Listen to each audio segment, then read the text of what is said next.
नमस्कार, मैं हूं तान्या कसौधन और आप देख रहे हैं ए न्यूज टुडे। दुनिया में कई सनकी और खतरनाक आपराधी कुख्यात हैं जिनके बारे में सुनकर लोग दंग हो जाते हैं, लेकिन आज हम आपको एक ऐसे अपराधी की चर्चा करने जा रहे हैं जिसने इंसानियत को शर्मसार तो किया ही, साथ ही ऐसे जघन्य अपराध किया है कि उसके बेहद सख्त सजा सुनाई गई है। ब्रिटेन के एक शख्स ने 100 महिलाओं की लाश से रेप किया। इसके अलावा उसने 2 जीवित युवतियों का रेप कर उनकी दर्दनाक हत्या कर दी। ये दिल दहला देने वाली कहानी है डेविड फुलर की, जिसने 100 से ज्यादा महिलाओं और लड़कियों के शव के साथ यौन संबंध बनाए। डेविड फुलर के अपराध का जिक्र किया जाए तो कोई भी हैरान हो सकता है। इस मामले में ब्रिटेन के मैडस्टोन क्राउन कोर्ट ने उम्र कैद की सजा सुनाई है। कोर्ट ने यह भी कहा है कि वो जेल में ही मरेगा। कोर्ट भी इस बात को जानकर दंग रह गया कि शख्स ने अस्पताल में 100 से ज्यादा लाशों के साथ संबंध बनाए। ये कुकर्म उसने 10 साल के वक्त में किया। तब जांच कर रहे अधिकारियों को डेविड के घर से ऐसी लाखों तस्वीरें मिली जिनमें वो महिलाओं के साथ यौन शोषण करता दिख रहा था। इसी में वो वीडियो भी बनाता था, वह जहां वो मुर्दा घर में महिलाओं और लड़कियों के साथ यौन संबंध बनाता हुआ दिखाई दिया। ये तस्वीरें दक्षिण पूर्व इंग्लैंड के अस्पतालों के मुर्दा घरों की थी। डेविड यहां काम किया करता था। डेविड को 25 साल की वेंडी नेल और 20 साल की कैरोलिन पियर्स का रेप कर हत्या करने की भी दोषी पाया गया। ये वाकया इंग्लैंड के कैंट में साल 1987 का है, जब पिछले साल दिसंबर में पुलिस जांच करते हुए डेविड के घर पहुंची तो उसके कंप्यूटर से उन्हें चौंकाने वाले वीडियो मिले। शख्स ने 9 साल की बच्ची और 16 साल की युवती की लाश से संबंध बनाते हुए वीडियो रिकॉर्ड किया था। उस वक्त पुलिस के पास 1987 में हुई दोनों मौतों में से जुड़े डीएनए सैंपल भी थे। जब डेविड के डीएनए से उनकी जांच हुई तो ये पता चल गया कि उसने ही दोनों युवतियों की हत्या की है। कंप्यूटर के वीडियोस ने बड़े राज को पुलिस के सामने लाकर खोल दिया।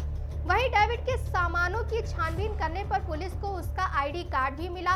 वो टेक्निकल सुपरवाइजर की तरह काम करता था और अलग अलग रिकॉर्ड के रूप में लाश के साथ वीडियोस को सुरक्षित रखता था। वहीं एक रिपोर्ट के मुताबिक 9 साल की मृत बच्ची की मां ने कोर्ट में कहा कि वो बेहद शर्मिंदा है कि उसकी बच्ची के मरने के बाद भी दरिंदे ने उसे नहीं छोड़ा। अब डेविड जेल में मरने तक बाहर नहीं आ पाएगा। जी हाँ, हत्या के 2 मामलों में दोषी ठहराए जाने के बाद अब 69 साल के फुलर की रिहाई की कोई संभावना नहीं है। वो आजीवन कारावास की सजा काट रहा है। ब्रिटेन की सरकार ने 308 पन्नों की जो जांच की है उसका मकसद ये जानना है कि डेविड ये सब कुछ किस तरह कर पा रहा था, साथ ही वो कभी किसी की निगाह में क्यों नहीं आया। रिपोर्ट में ये भी बताया गया है कि किस तरह आगे ऐसी घटनाओं को होने से रोका जा सकता है। फुलर शुरुआती ही से एक कुख्यात चोर रहा, लेकिन वो जहां भी काम करने जाता अपने आपराधिक रिकॉर्ड को छुपाता। यही चालाकी उसकी अस्पताल प्रशासन की निगाह में नहीं आई और वो काम के लिए रख लिया गया। अब वो ससेक्स अस्पताल बंद हो चुका है, जहां उन्होंने 1987 में 2 महिलाओं की हत्या कर दी थी। 33 साल तक 2 हत्याओं का वो मामला हल नहीं हो सका क्योंकि फुलर ने बहुत जल्द हत्या के बाद उस अस्पताल को बदल दिया था। वहीं ब्रिटिश सरकार ने अपनी जांच में पाया है कि फुलर ने 2005 से लेकर 2020 के बीच यानी तकरीबन 15 सालों में कम से कम 101 लड़कियों और महिलाओं की लाशों के साथ घृणित काम किया। ब्रिटिश जांच एजेंसी ने सभी अपराधों की फोटो और वीडियो भी सबूत के तौर पर पेश किए हैं। रिपोर्ट में ये भी कहा गया है कि फुलर काम के घंटों ही के दौरान अपने अपराधों को अंजाम देता था, वो भी तब जब कई कर्मचारी मुर्दा घर में होते थे। हालांकि जांच में ये पता नहीं चल सका कि वो आखिर पकड़ में क्यों नहीं आया। डेविड फुलर शातिर इतना था कि वो पहले लॉग बुक से देख लेता था कि किस महिला या लड़की की जान किस वजह से गई है। दिलचस्प बात ये थी कि उसने उन लोगों के साथ यौन संबंध बनाने से परहेज किया जिसके बारे में उसे पता चल जाता था कि अमुक महिला या लड़की की जान किसी इन्फेक्शन की वजह से गई है। वहीं अगर हम इस मामले की गहनता से पड़ताल करें तो डेविड न सिर्फ एक अपराधी था बल्कि वो एक गंभीर बीमारी से भी ग्रसित था, जिसके चलते उसने ये अपराध किए। दरअसल ये एक बीमारी है जिससे ग्रसित शख्स लाश के साथ सेक्स करने से खुद को आनंदित महसूस करता है। इस बीमारी को नेक्रोफिलिया कहते हैं। फुलर नेक्रोफिलिया से ग्रसित था। इस बात का खुलासा 2020 में हुआ। नेक्रोफिलिया दरअसल एक घिनौना मनोविकार यानी मेंटल डिसऑर्डर कहा गया है। इस विकार से ग्रसित व्यक्ति मृत लोगों के शवों के साथ यौन संबंध बनाकर सुख प्राप्त करता है।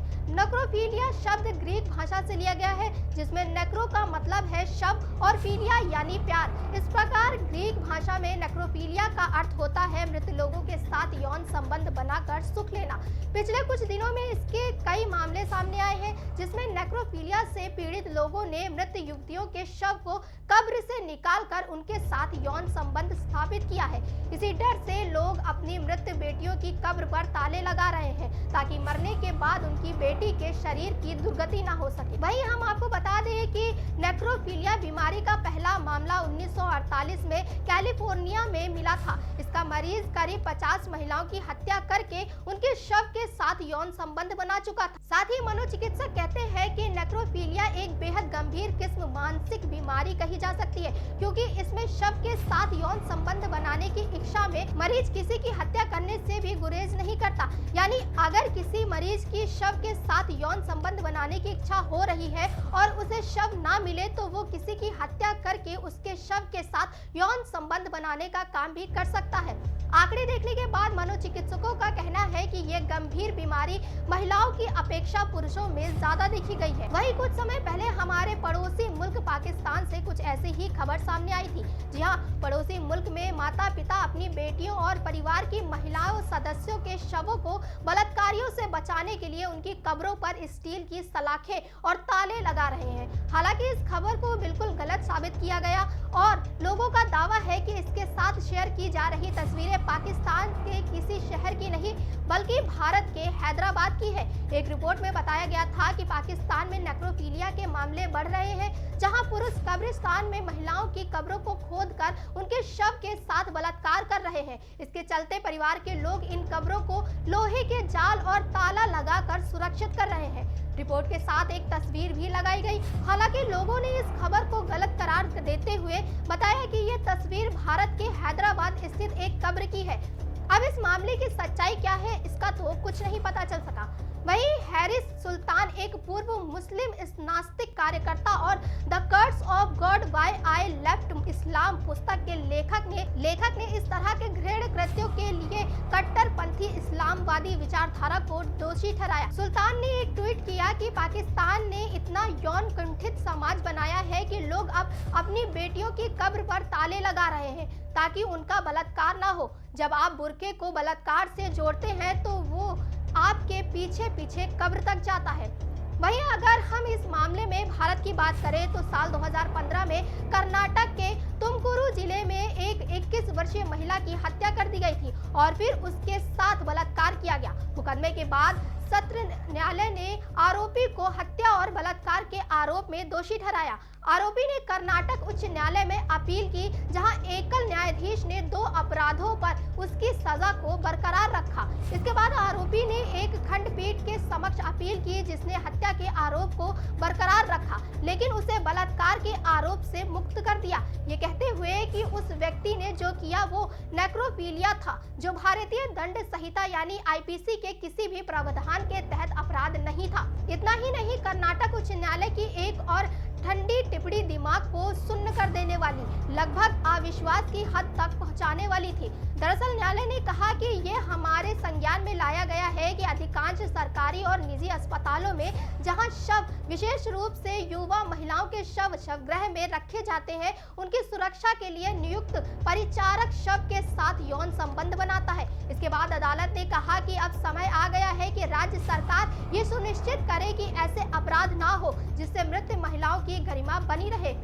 दुर्भाग्य से भारत में नेक्रोफिलिया के खिलाफ कोई विशिष्ट कानून नहीं है। उच्च न्यायालय के न्यायमूर्ति बी वीरप्पा और न्यायमूर्ति वेंकटेश नाइक की खंडपीठ ने केंद्र से भारत में नेक्रोफिलिया को अपराध घोषित करने वाला एक नया कानून बनाने का आह्वान करते हुए कहा, हम अक्सर बलात्कार हत्या के मामलों की खबरें देखते हैं, लेकिन 2015 का तुमकुरू मामला 21 वर्षीय महिला की बलात्कार के बाद हत्या का है।